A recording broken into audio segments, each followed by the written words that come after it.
Welcome to Meet the Candidates 2015, a voter education program brought to you by the Shakopee Chamber and Visitors Bureau. My name is Angie Whitcomb, and I'm joined today by Councillor Matt Lehman, who is seeking re-election to the Shakopee City Council. Thank you, Angie, and thank you for having us. This is a great thing that you do for the community. We appreciate it, and I'm looking forward to answering your questions. Great. Well, thanks for spending some time with us. So to get started, Matt, give us a brief history of your experience and why you're seeking re-election. Well, let's do a little bit of background about myself. Perfect. Obviously, my name is Matt Lehman. I'm currently a city council member. I'm 49 years old, going to be 50 shortly. Married to Renee, my wife, 26 years. We have 2 sons and now 2 grandkids, which are very precious. Kind of enjoy that. We own a small business in Shakopee. We own and operate it together. So I guess that working with my wife and 26 years of marriage is a success. Why am I running for re-election?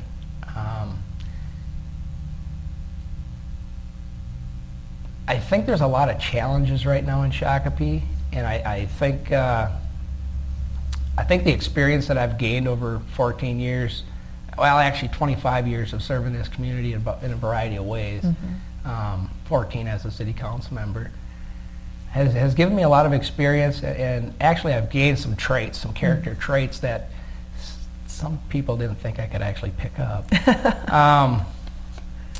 Patience, planning, policy, procedure, and these things are pretty important, I think, when you're dealing with so many very important issues that without the planning process, the public participation, and it's hard to get a good end result, a successful result. So I think I bring that to the table. I enjoy it tremendously.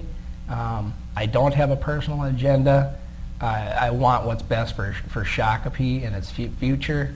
I recognize that there's differences of opinion on subject matter in a democracy. I think that's a good thing. I think that that's what a democracy is about. It's supposed to work that way. It gets to the best end result. And I recognize you have to have the respect when them disagreements happen to move forward. It's not a personal thing when you have subject matter disagreements. It's the ugly part of a democracy, but a democracy is so important in a free society to where everybody participates, because I have been proven to be corrected by others that had different opinions than mine, and I'm mature enough to recognize that. So I think I bring a lot to the table, and I think we have a lot of challenges ahead of us that I think my experience will be pretty important too. Great. Segueing into that, Matt, what do you see as the biggest challenge facing Shakopee in the next year? And if you're re-elected, how will you work to address that? Well, Shakopee has got numerous challenges. I think the first question on my candidate list was talking about successes, and some of them successes that I'm going to hit 3 of them, and I'm going to talk about the challenges facing Shakopee. But some of them successes that I've been a part of go back to early 1990s, where myself and our neighborhood started a neighborhood watch program, and that was Tom Steniger was chief at the time, Gary Labrant. I went to council and asked for their permission, and they got on board, and we actually started that program, and there's like 4 or 5 neighborhoods doing this, and we grew that program to Dan Hughes became chief of police. The program was operation, and he took it to a different level with Comp Kid, which is a kid ID program, Operation ID, National Night Out, and some other programs. And then Chief Tate took over, and it went into National Night Out and grew to 100 plus neighborhoods organized. And it's a really important program because it saves taxpayers money on the policing side. It makes the police more effective because they have better information from the citizens of what's happening in their neighborhoods, and it ties the neighborhoods together, creating that small town feel. Okay, we just saw the police department win a national award for this, and I'm like sitting in the background going, God, this is awesome. I was a part of this, So that's very special to me, and I think it's really important. The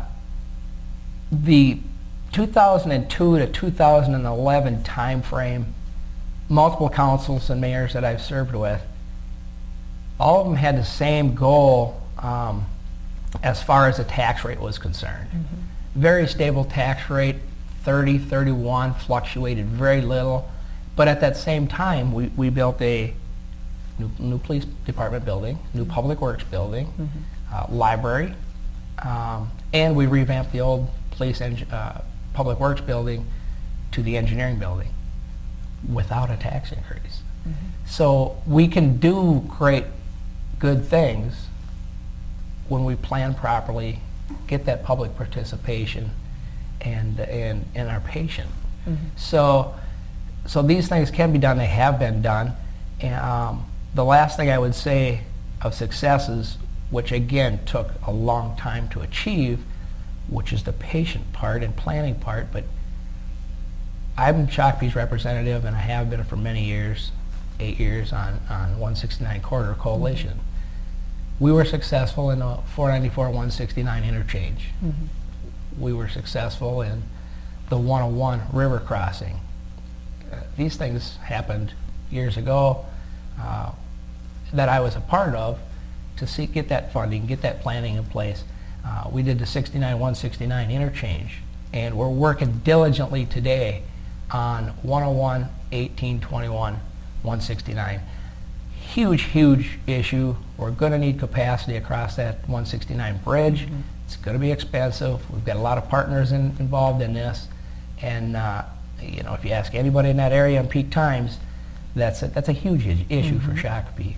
So what do I think is the biggest issue facing Shakopee today? Well, obviously that transportation piece is critical, but I think a more critical piece is where are we going with our tax rate? Because right now, our tax rate, 39, was 30, 31. It's already going up. But we can add these pieces together. We have a voter-approved school referendum, roughly $300 on a $200,000 house. We're looking at a community center expansion, $50 million, roughly 185 with all the other added operational expenses and stuff. We've got a Scott County sales tax that kicks in October 1st, half a percent. We've got the county general levy increase, what they say in the paper, $45 on a $200,000 house. We've got the city of Shakopee's general levy increase that we're doing now, this budget, for next year, $77. And then you've got the school district's 4.5% general operating budget above, you know, the referendum stuff. I'm guessing that part's going to be about 50. Then we haven't even talked about any market value increases. So if you put a guesstimate of 4, 5, 6% market value increase on top of these, $1,000 tax increase on a $200,000 house is not out of the realm here. And that's a pretty substantial impact. So I know from your experience, Angie, working with the business community for many years that you have, that when you remove $200+ million from the local economy, there are consequences. We know, I'm a small business owner, you work with business a lot, we know that these tax impacts going on to business will require these businesses to increase their cost of goods and services to cover that operational expense. Now, from a household standpoint, you're seeing this tax increase coming out of your disposable income, and then when you go down to Jane's Widget Company to buy something, you're now going to pay more for Jane's Widget. So what does that do to our local economy? That's a huge concern for me. So I think we need to look hard at that. I think we might be doing too much too fast, and unfortunately there's some concern that we've taken some action in the last 2 years that are questionable, and there's some concern that there's a lack of following policy, lack of proper planning, lack of public participation, which these three things are what makes a success. In the current process. We're lacking this. So that's concerning. If reelected, I think we need to get back on track to really sitting down and thinking these things through and what the impacts are and what the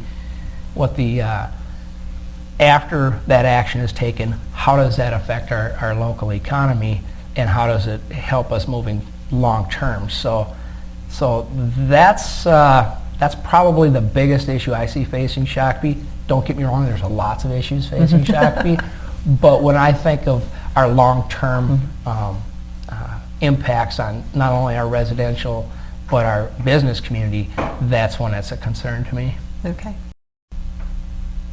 So Matt, if you are reelected, what are 3 concrete action steps that you would either take or support that would help enhance the health of the business community? It's a great question. I think the first step we need to take is consistency. And I say that with no ill will intended. But our current tax abatement strategy has the city giving tax abatement to some very large multinational, well-to-do companies for some very low-paying jobs. We've now learned that we're going to be asked shortly to use taxpayer assistance on subsidized housing for some of these jobs. That wasn't part of the deal going into this, and it's another hit on the taxpayer. So I think the bar is a little too low in that area. I have supported tax abatement in some instances in the past for well-paying jobs, and I'm not opposed to tax abatement and tax increment financing on certain projects. I just think that our bar is a little too low right now. So concrete steps that I would take, when I say consistency, we need to be consistent in our tax rate. I know as a business owner for 10 years now, as well as you do with your experience, that a business, current or coming to Shakopee, the business model plan is much easier to put together knowing what the future holds. So I think it's critical that we have consistency. And 2 other examples of consistency in the business community would be our downtown facade program. Our policy has a cap on that. I believe it's $25,000 or $30,000. Numerous times we've totally violated that cap. A couple of different projects, it's over $100,000. So we're not being consistent.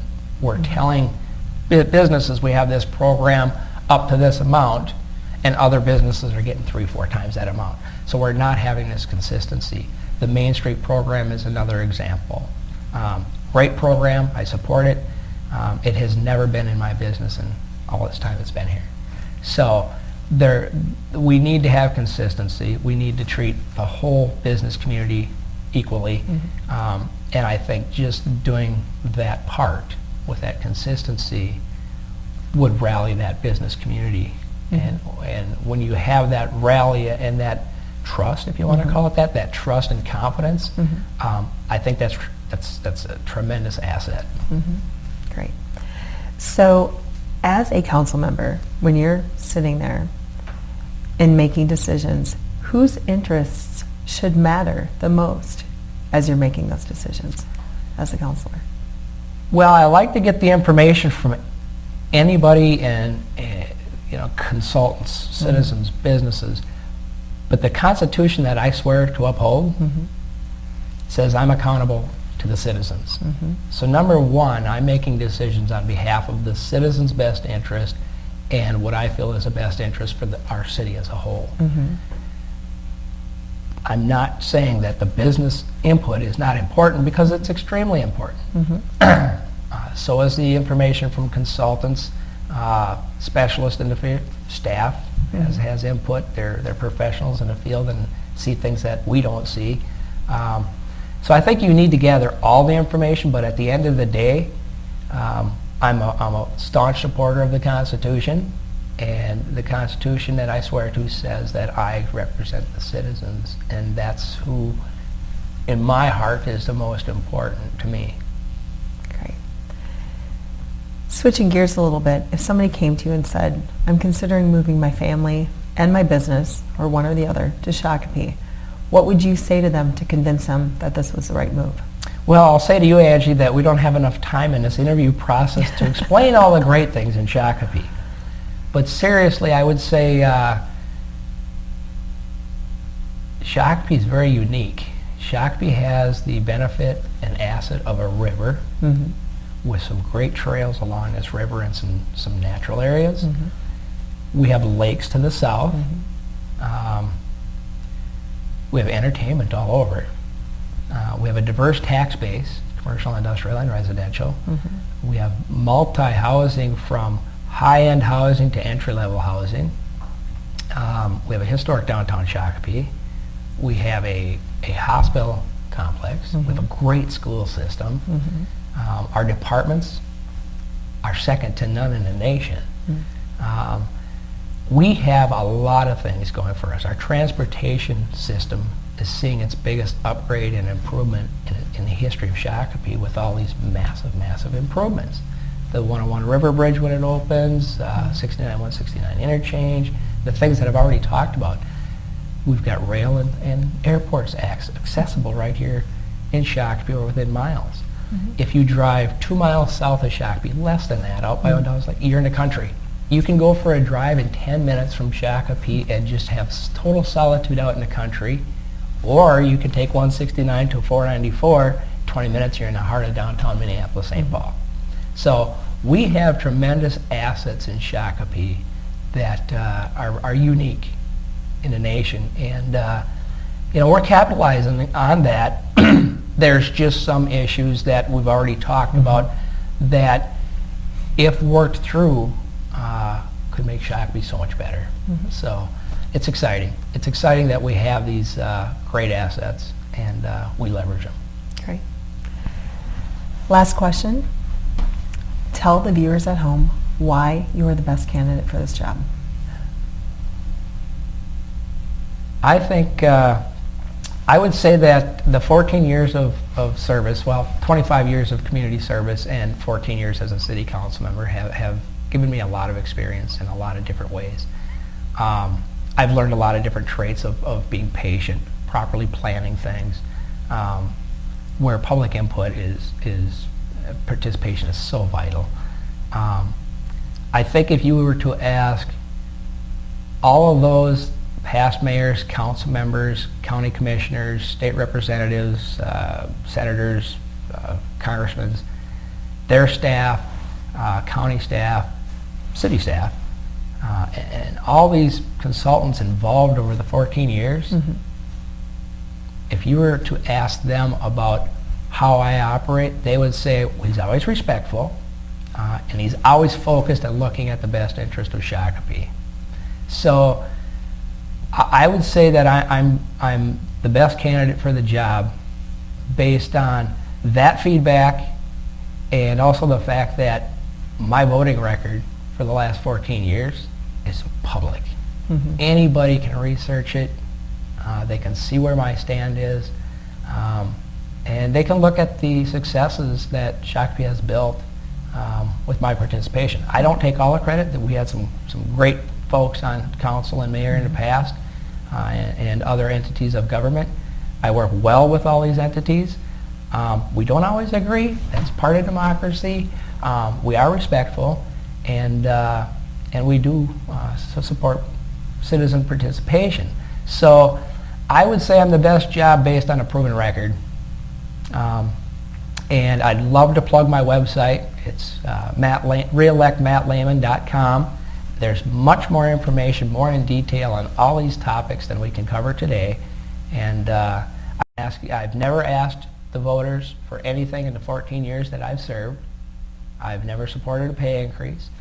I believe this is a community service, and I do it out of love of this community, this city, and actually the love of the citizens in it. They're great people, even the ones I've disagreed with over the years. Great respect for them. I want them to be successful too. And so now I am asking for something. Finally, after 14 years, I'm asking them to consider re-electing me, writing a letter to the editor, letting me put campaign signs up on their property, and being involved in the process. It's very important to the success of Shakopee, and it is our identity. Okay. Well, Matt, thank you so much for your time today and for your well thought out answers. Thanks for having me. You're welcome. And thanks for watching Meet the Candidates 2015. As always, you can check out the Chamber website at shakopee.org to find out everything you need to know about the upcoming elections, including polling locations and times.